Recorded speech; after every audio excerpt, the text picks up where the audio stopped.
योगीराम सूरत कुमार, योगीराम सूरत कुमार, योगीराम सूरत कुमार जय गुरुराया।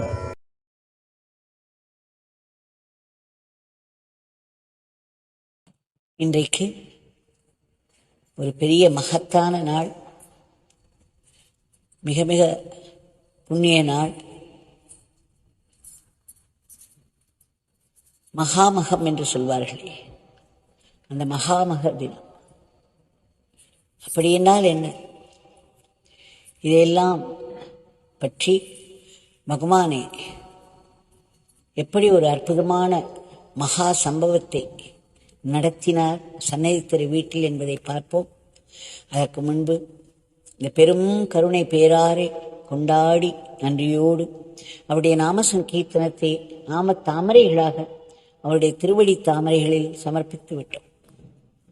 நாள் முழுவதும் கையில் விழும் வேலைகளையெல்லாம் அவருடைய கைகளிலே கருவியாக மாத்திரம் இருந்து அது ஒவ்வொன்றையும் சேவா தாமரைகளாக சமர்ப்பித்துக் கொண்டே இருப்போம். இந்த மகாமகம் என்பது 12 வருடங்களுக்கு ஒரு முறைதான் செய்வார்கள். எப்படி வடநாட்டில் கும்பமேளா என்று ஒன்று கொண்டாடுகிறார்களோ 12 வருடத்துக்கு ஒரு முறை, அதுபோல் நம்முடைய தென்னிந்தியாவில் மகாமகம் ஒரு கும்பமேளா கொண்டாடப்பட்டு வருகிறது. மிகவும் சுவாரஸ்யமான ஒரு கதை இருக்கிறது, அதில் அர்த்தமும் இருக்கிறது நம்முடைய பகவானோடு சேர்த்து பார்க்கும் பொழுது. அதனால் அதை நாம் பகிர்ந்து கொள்வோம். இந்த மகாமகம் என்பது 5 விஷயங்கள் சேர வேண்டும். நம்முடைய முன்னோர்கள் விஞ்ஞானத்தில் எப்பேற்பட்ட ஒரு பேரறிவை பெற்றிருக்கிறார்கள் என்று பாருங்கள். சூரியன், சந்திரன், மாசி மாதம், மக நட்சத்திரம், பௌர்ணமி, இந்த 5ம் சேரும் நாள் இந்த மகாமகம். அது எப்படி 12 வருடங்களில் ஒரு முறை சேர்கிறது, அதை மகாமக நாளாக கொண்டாடுகிறார்கள்.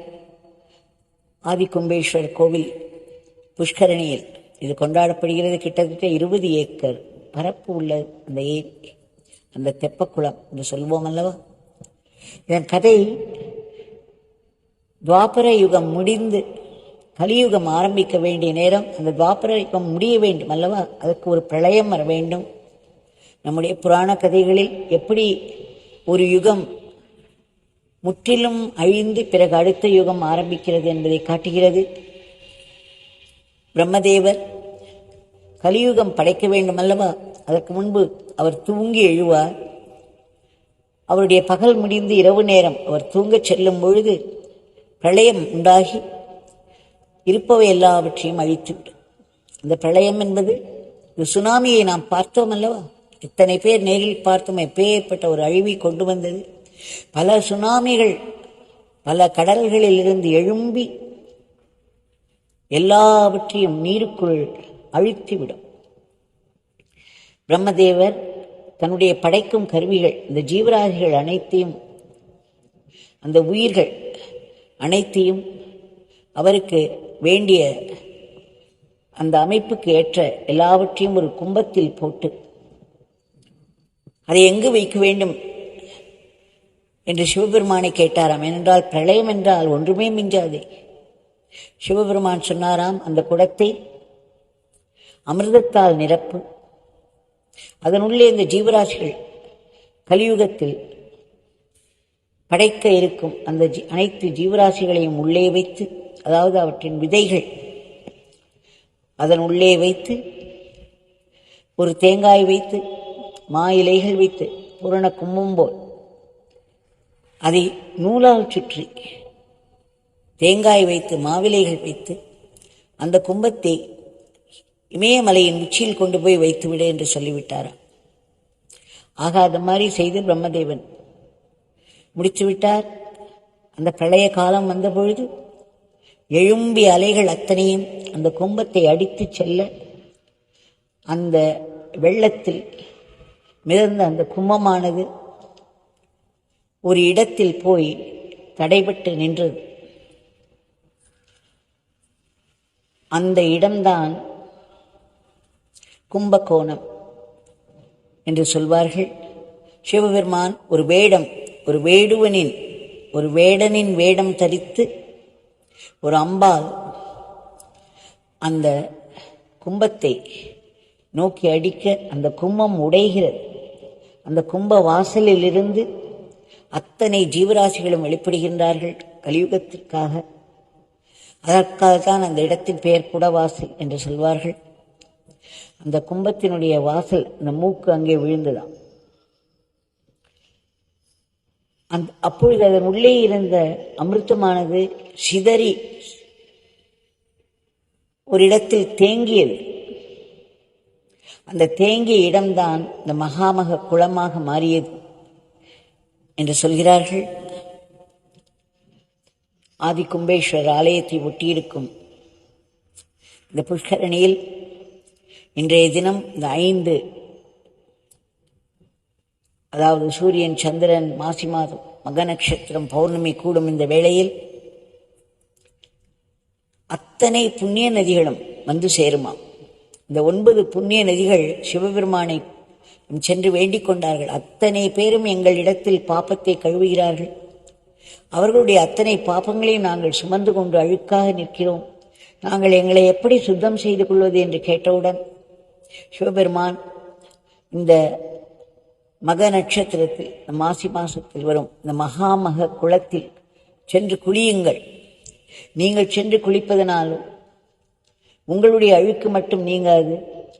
அன்றைக்கு அந்த இடத்தில் ஸ்நானம் செய்பவர்கள் அத்தனை பேர்களுடைய பாப்பங்களும் கழிந்துவிடும் என்று வரம் கொடுத்தார். பாப புண்ணிய கணக்கை வைத்திருக்கும் அந்த பகவான் அந்த பாபங்களை எல்லாம் அழிப்பதற்கு சுலபமான யுக்திகளையும் நமக்கு சொல்லித் தருகிறார். ஆனால் அந்த இடத்தில் அன்றைக்கு கூடுவதற்கு நமக்கு மனம் வேண்டும், மற்றவைகள் கூட வேண்டும், பிறகு அந்த காரியம் நடக்க வேண்டும். இத்தனையும் இருந்தால்தான் அது சாத்தியம். அது சாத்தியமாவதற்கும் நாம் ஏதோ ஒரு புண்ணியம் செய்திருப்போம், இல்லாவிட்டால் அது சாத்தியமும் இல்லை. ஆக இந்த மகாமகம் இன்றைக்கு புனித நீராகும். கிட்டத்தட்ட 12 சிவ ஆலயங்களிலிருந்து சிவபெருமானை வந்து தீர்த்தவாரி செய்வார்கள். 5 வைஷ்ணவ ஆலயங்களிலிருந்தும் பெருமாள் வைத்து தீர்த்தவாரி செய்வார்கள். இதையெல்லாம் எதற்கு சொல்கிறேன் என்றால், நம்முடைய பகவானோடு அது எப்படி கனெக்ட் ஆகியிருக்கிறது என்பதை உங்களுக்கு முன்கூட்டியே சொல்வதற்காக. ஆக சிவபெருமானும் தீர்த்தவாரி, சாரங்கபாணி வைஷ்ணவர் பெருமாளும் தீர்த்தவாரி செய்யும் அத்தனை தேவதைகளும் இன்றைக்கு அந்த குளத்தில் மூழ்கி எழுவார்கள். அத்தனை புண்ணிய நதிகளும் கன்னிப் பெண்களாக வந்து அதில் மூழ்கி எழுவார்கள். இதில் நாம் குளித்து எழும் பொழுது நம்முடைய உடல், மனம் எல்லாமே சுத்தமாகி விடுகிறது. இந்த நம்பிக்கை கிட்டத்தட்ட 45 லட்சம் மக்களை எதிர்பார்க்கிறார்களாம் இன்றைக்கு இந்த ஸ்நானத்திற்கு. இது எல்லாம் பிரமிப்பாக இருக்கிறது. பகவான் சன்னதி தெரு வீட்டில் 1980ஆம் வருடம் அந்த வராண்டாவில் அமர்ந்திருந்த பொழுது பல அன்பர்கள் அவரை சுற்றி கூடியிருந்தார்கள். அப்பொழுது ஒரு அன்பர் ராமா பழம் என்று சொல்வோம், ராம்பல் என்று சொல்வோம், அந்த ராமா பழத்தை ஆனந்த ஆசிரமத்திலிருந்து கொண்டு வந்து பகவான் கையில் கொடுத்தார்கள். பகவானுக்கு ஒரே சந்தோஷம். அடடா, பப்பா ராமதாசர் அவர்களுடைய ஆசிரமத்திலிருந்து வந்திருக்கிறது, நம் எல்லோருக்கும் எப்பேற்பட்ட ஆசீர்வாதம், எப்பேற்பட்ட ஆசீர்வாதம் என்று அதை கொண்டாடி கொண்டாடி அதை அறிந்து ஒவ்வொரு துண்டையும் அங்கு இருப்பவர்களுக்கெல்லாம் விநியோகித்து விட்டார். பிறகு இன்றைக்கு பாருங்கள், மகாமக தினம், மிகவும் புண்ணிய காலம். அதில் மூழ்கி எழுபவர்கள் அத்தனை பேரும் தங்களுடைய பாபங்களை எல்லாம் விட்டு புண்ணிய ஆத்மாக்களாக வெளியேறுவார்கள். அப்பேற்பட்ட ஒரு புண்ணிய காலம் என்று திரும்ப திரும்ப கூறிக்கொண்டிருந்தவர், இந்த புண்ணிய காலத்தில் நமக்கு பப்பா ராமதாசருடைய இடத்திலிருந்து இந்த ராமர் பழம் வந்திருக்கிறது. இதையெல்லாம் நாம் உண்டோம், நாம் எப்பேற்பட்ட புண்ணியம் செய்தவர்கள் என்றெல்லாம் சொல்லி கொண்டாடினார். பிறகு அவர் என்ன செய்தாராம்? தன்னுடைய கொட்டாங்குச்சியை அங்கிருந்த ஒரு அன்பரிடம் கொடுத்து அதில் தண்ணீர் கொண்டு வா என்று சொன்னார். பிறகு அந்த தண்ணீர் இருந்த அந்த கொட்டாங்குச்சியை கையிலே எழுந்து கதவை திறந்து, இந்த கிரில் கேட் என்று ஒன்று இருக்கும், அதை திறந்து இந்த கொட்டாங்குச்சியை கையில் ஏந்தி சூரியனை பார்த்தாராம், கோபுரத்தை பார்த்தாராம். சிவபெருமானுடைய கோபுரத்தை பார்த்து, சூரியனை பார்த்து, பிறகு அந்த தண்ணீரின் மேல் தன்னுடைய கையை வைத்து 3 முறை ஆசீர்வதித்தாராம் அந்த தண்ணீரை. பிறகு எடுத்து வந்து, இதோ பாருங்கள், இந்த மகாமக குளத்தினுடைய நீர் இப்பொழுது நம்மிடத்திற்கு வந்துவிட்டது, நாம் எங்கிருந்தபடியே அந்த புண்ணியத்தை பெறலாம் என்று சொல்லி அதிலிருந்த நீரை அங்கிருந்த அனைவருடைய தலைகளிலும் தெளித்தார். அதை தெளித்து முடித்த பிறகு சொன்னாராம், நாம் அனைவரும் அந்த மகாமக குளத்தில் இன்றைக்கு மூழ்கி எழுந்து விட்டோம். என் தந்தை என்னுடைய ஆசீர்வாதங்கள் அத்தனை பேருக்கும் கிட்டிவிட்டது என்று சொல்லி, பிறகு குரு பிரம்மா, குரு விஷ்ணு, குரு தேவோ மகேஸ்வர, குரு சாட்சாத் பரபிரம்மன், தஸ்மை ஸ்ரீ குரவே நமக என்று அந்த குரு கீதையில் வரும் அந்த 2 வரிகளை திரும்ப திரும்ப சொன்னாராம். பிறகு என்ன சொன்னார்? துளசிதாசர் சொல்கிறார், எப்படி கங்கை, யமுனை, சரஸ்வதி சேரும் இடம் திரிவேணி தீர்த்தம் என்று சொல்வார்கள். அந்த திரிவேணி தீர்த்தத்தில் இந்த 12 வருடங்களுக்கு ஒரு முறை வரும் அந்த கும்பமேளாவில் மூழ்கி எழுந்தால் அத்தனை பேருடைய பாப்பங்களையும் அது கழுவிவிடும். அப்பேற்பட்ட ஒரு புண்ணியம் கிடைக்கும். இதை பிரயாக் என்று சொல்வார்கள் என்று சொல்லிவிட்டு, பிறகு மீண்டும் அந்த குரு கீதையிலிருந்து குரு பிரம்மா, குருவே பிரம்மன், குருவே மகாவிஷ்ணு, குருவே மகேஸ்வரன் சிவன், அந்த குரு சாட்சாத் பரபிரம்மன், அப்பேற்பட்ட குருவுக்கு நமஸ்காரம் நமஸ்காரம் நமஸ்காரம் என்று மீண்டும் மீண்டும் சொல்லி, பிறகு சொல்கிறார், துளசிதாசர் சொல்கிறார், ஒரு குருவானவர் பிரம்மா, விஷ்ணு, சிவன் இந்த 3ம் சேர்ந்த இந்த சாட்சாத் பரபிரம்மன் ஆக அந்த குருவானவர் நடமாடும் பிரயாகை, நடமாடும் திரிவேணி என்று சொல்லி, குருவினுடைய ஒரு பெரிய ஞானியினுடைய சன்னதியில் இருப்பவர்கள் அனைவரும் அந்த திரிவேணி சங்கமத்தில் மூழ்கி எழுவதற்கும் மகாமக குளத்தில் மூழ்கி எழுவதற்கும் சமமான பலனை பெறுவார்கள். ஏனென்றால் குருவினுடைய சன்னதி இந்த மகாமகம் 12 ஆண்டுகளுக்கு ஒரு முறைதான் வரும், கும்பமேளா 12 ஆண்டுகளுக்கு ஒரு முறைதான் வரும். அத்தனை விஷயங்களும் கூடி வரும் பொழுதுதான் இது நடக்கும். ஆனால் நம்முடைய குருநாதர் ஒரு பெரிய ஞானி இருக்கும் இடத்தில் சிவன், விஷ்ணு, பிரம்மா 3ம் சேர்ந்த இந்த கான்ஃப்ளூவன்ஸ், அதாவது திரிவேணி சங்கமம், அந்த பிரயாகையில் நாம் அனைவரும் இப்போது உட்கார்ந்து கொண்டிருக்கிறோம். நாம் குருவினுடைய சன்னிதானத்தில் அமர்ந்திருப்பது அந்த மகாமக குளத்தில் மூழ்கி எழுவதற்கு சமானமாகும். ஆக நாம் அனைவருமே அந்த புண்ணியத்தை பெற்றுவிட்டோம். அவரை நடமாடும் பிரயாகை என்று சொல்கிறார், நாம் நடமாடும் மகா குளம் என்று சொல்லலாம். குருவினுடைய சன்னிதானத்துக்கு அப்பேற்பட்ட ஒரு விசேஷம் உண்டு. அந்த சன்னதியில் நாம் எப்பொழுதெல்லாம் வந்து உட்கார்கிறோமோ அப்பொழுதெல்லாம் நமக்கு அந்த திரிவேணி சங்கமத்தில் குளித்தேழும் அல்லது மகாமக குளத்தில் குளித்தேழும் பெரும் புண்ணியம் கிட்டுகிறது. குருவினுடைய ஒரு பார்வை நம்மை பாபங்களிலிருந்து நம்மை சுத்தப்படுத்துகிறது. நம்முடைய பாபங்களை எல்லாம் எரிக்கவில்லை, அந்த குரு சன்னிதானம் என்பது அப்பேற்பட்ட விசேஷம் கொண்டது. அதனால்தான் எங்கும் நிறைந்து எல்லாம் அல்ல எல்லாம் அறிந்த பரபிரம்மமாக சச்சிதானந்த ரூபமாக இருக்கக்கூடிய அந்த குருமார்கள் கூட ஒரு ஆசிரமம் அமைக்கிறார்கள். ஆசிரமம் எல்லாம் வேண்டாம் என்று சொன்ன ஜெயகிருஷ்ணமூர்த்தி கூட ஒரு கிருஷ்ணமூர்த்தி ஃபவுண்டேஷன் ஆஃப் இந்தியா என்ற ஒரு அமைப்பை காசியில் விட்டு சென்றிருக்கிறார். ரமண பகவான் ரமணாசிரமம், நம்முடைய பகவான் யோகி ஆசிரமம், இதையெல்லாம் பார்க்கிறோம். அவர்கள் எங்கும் நிறைந்தவர்கள்தான், எல்லாம் அறிந்தவர்கள்தான், எல்லாம் வல்லவர்கள்தான். ஆனால் அவருடைய அந்த சன்னிதான விசேஷ புனிதம் மிக அதிகமாக வெளிப்படும் இடமாக ஒன்றை அமைத்து அங்கு நம்மையெல்லாம் கூட வைத்து நமக்கு ஒரு ஆன்மீக முன்னேற்றத்தை கொடுத்து வருகிறார்கள். எப்பொழுதுமே வாழ்ந்து கொண்டிருக்கும் இந்த மகா ஞானிகள்.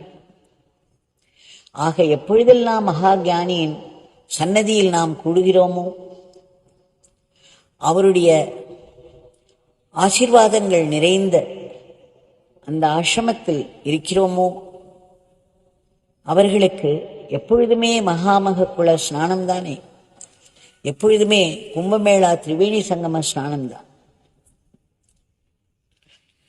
ஆக இன்றைக்கு நம்ம எல்லோருக்கும் அந்த புண்ணியம் கிட்டிவிட்டது.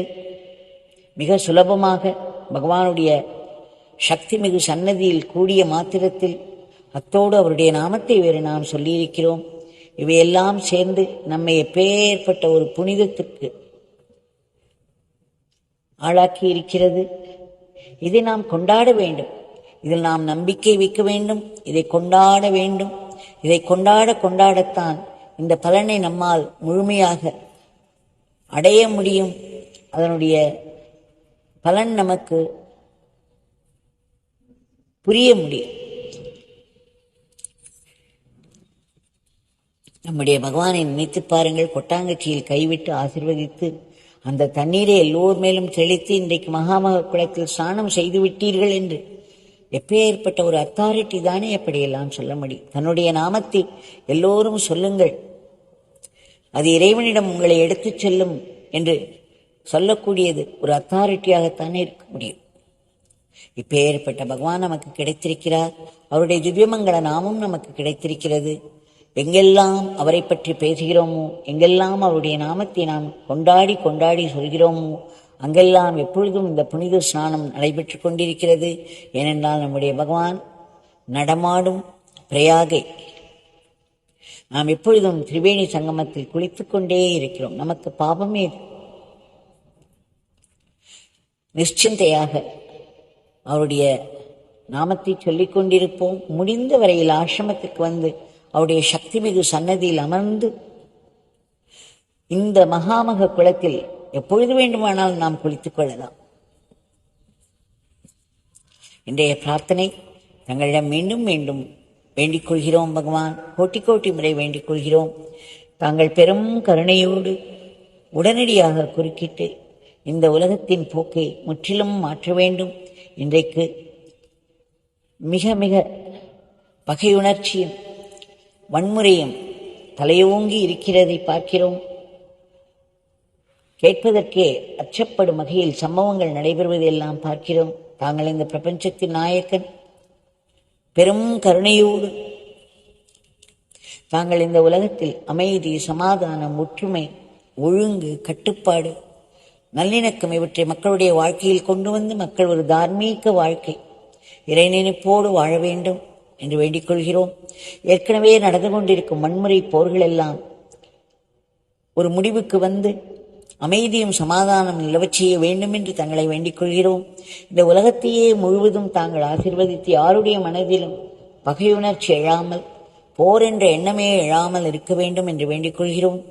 திருந்திருமென்று இந்த நம்மை தாக்கு கொடிய நோய்கள், வன்முறைமிக்க இயற்கையின் சீற்றங்கள், கோர விபத்துக்கள் இவற்றையெல்லாம் தாங்கள் கட்டுக்குள் வைக்க வேண்டும். எல்லாவற்றிற்கும் மேல் மக்கள் மனதில் உள்ள எதிர்மறை எண்ணங்களை எல்லாம் தாங்கள் முற்றிலும் அழிக்க வேண்டும். எந்த நாட்டைச் சேர்ந்தவர்களாயினும் சரி, எந்த மதத்தை தழுவினவர்களானாலும் சரி, எல்லோரும் ஏதேதோ துன்பங்களில் சிக்கி உதவியின்றி பாதுகாப்பின்றி தவித்துக் கொண்டிருக்கிறார்கள். ஏனென்றால் எல்லோருமே இந்த கர்ம விதிக்கு உட்பட்டவர்கள். இந்த கர்ம விதி என்பது இறைவனுடைய நீதி. அந்த இறை நீதி யாருமே தப்பிக்க முடியாது. அவதாரங்கள் கூட தப்பிக்க முடியாது. துல்லியமாக செயல்படும், கடுமையாக செயல்படும். ஆக இதற்கும் மேலே காரணமற்ற கருணை என்ற ஒன்றை பகவான் வைத்திருக்கிறார். அவருடைய காரணமற்ற அந்த கருணையை கொண்டாடி அவரிடம் வேண்டிக் கொள்வோம். தங்களுடைய கருணையானது இன்றைக்கு உலகத்தில் ஏதேதோ துன்பங்களில் சிக்கி தவித்துக் கொண்டிருக்கும் அத்தனை பேருக்கும் சென்றடைந்து அவர்களை அவருடைய துன்பங்களில் இருந்து மீட்டெடுத்து ஒரு மேன்மை கொடுக்க வேண்டும். சுயநலமின்றி மற்றவர்களுக்காக எப்பொழுதும் உழைத்துக் கொண்டிருக்கும் நல்ல ஆத்மாக்களை பழி பாவங்களில் இருந்து தாங்கள் காப்பாற்ற வேண்டும். நாட்டின் பொருளாதாரத்துக்கு ஒரு பெரிய ஏற்றத்தை தந்து நாடு பல துறைகளிலும் மிக சிறப்பாக முன்னேறி உன்னத நிலையில் விஸ்வகுருவாக இருந்த இந்த உலகத்தையே தர்மத்தின் வழியில் நடத்தி செல்ல வேண்டும். தங்களுடைய திவ்யமங்கல நாமத்தை நாங்கள் இடைவிடாது சொல்ல வேண்டும், ஆனந்தமாக சொல்ல வேண்டும். தங்களுடைய லீலைகளையும் உபதேசங்களையும் திரும்ப திரும்ப மனதிற்கு கொண்டு வந்து அவற்றை அசை போட்டு ஆத்மசக்தியாக மாற்றிக்கொள்ள வேண்டும். தங்களுடைய கைகளிலே நாங்கள் எப்பொழுதுமே சாத்வீக கருவிகளாக இயங்க வேண்டும். தப்பித்தவரை கூட ராட்சச கருவிகளாக ஆகிவிடக்கூடாது. எங்களுடைய அன்றாட வாழ்க்கையை தங்களுக்கு அர்ப்பணமாக நாங்கள் செய்து வர வேண்டும். மாயையின் பிடிக்குள் சிக்கிவிடக்கூடாது. தங்களுடைய பேரானந்த பிரம்மானந்த நிலை எங்களுக்கும் கிட்ட வேண்டும். ஆனால் அதற்கு எங்கள் மனம் முற்றிலும் தூய்மையாக வேண்டுமே. அதில் இப்பொழுது ஆசா பாசங்கள் மண்டி கிடக்கிறது காடு போல். அது தவிர உலக ஆசைகளை நம்பி இருக்கிறது. அதனால் என்னாகிறது, திடும் திடும் என்று நம்மை ஒரு கொடிய பயம் வந்து தாக்குகிறது. நெருப்பு போன்று, விஷம் போன்ற கோபம் வந்து தாக்குகிறது. பொறாமை வந்து தாக்குகிறது.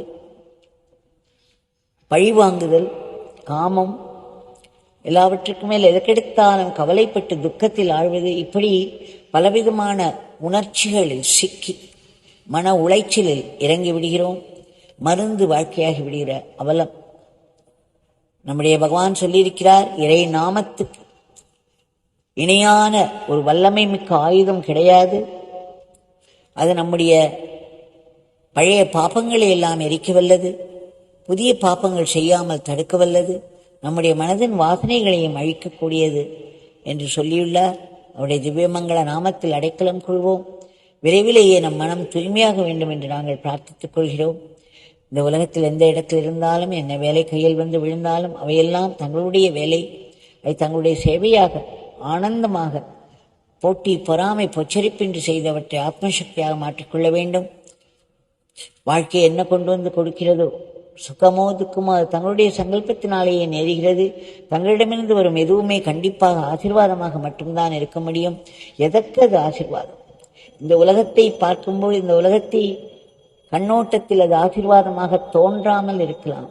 ஆனால் ஆன்மீக முன்னேற்றத்திற்கு, இறைவனை நோக்கி தம்மை தள்ளிவிடுவதற்கு இந்த கஷ்டங்கள் எல்லாம் தேவை. அதனால் இறைவனோடு உறவு கூடும். ஆக நடக்கும் ஒவ்வொன்றையும், ஒவ்வொரு தண்டனையும் கூட ஆசீர்வாதமாக மட்டுமே நாம் பார்க்க முனைந்தோமானால் அது எப்பேற்பட்ட ஒரு ஆசீர்வாதம் என்று நமக்கு காட்டிக் கொடுத்துவிடும். அதன் முடிவில் ஒரு உயர் ஞானம் தோன்றும். தங்களிடம் வேண்டிக் கொள்கிறோம், நாங்கள் எப்பொழுதுமே தங்களிடம் நன்றியோடு இருக்க வேண்டும். உலகத்தில் உள்ள ஜீவராசிகள் அனைத்திற்கும் தங்களுடைய கருணை கிட்டி அவைகளுக்கெல்லாம் ஒரு மேன்மை வர வேண்டும். இறுதியாக இந்த கொடிய பிறப்பு சுழலிலிருந்து நாங்கள் முற்றிலும் விடுபட வேண்டும். அதற்கு அடிப்படை காரணமாக இருக்கக்கூடிய அகம்பாவத்தை அழித்து ஆத்ம பாவத்தை ஓங்கச் செய்து மரணமில்லா பெருவாழ்வை எல்லோருக்கும் தந்தருள வேண்டும் என்று ஆத்மாத்மாவை மீண்டும் மீண்டும் மீண்டும் வேண்டிக் கொள்கிறோம். வேண்டிக் கொண்டே இருப்போம். ஜெய் யோகிராம் சுரத்குமார்.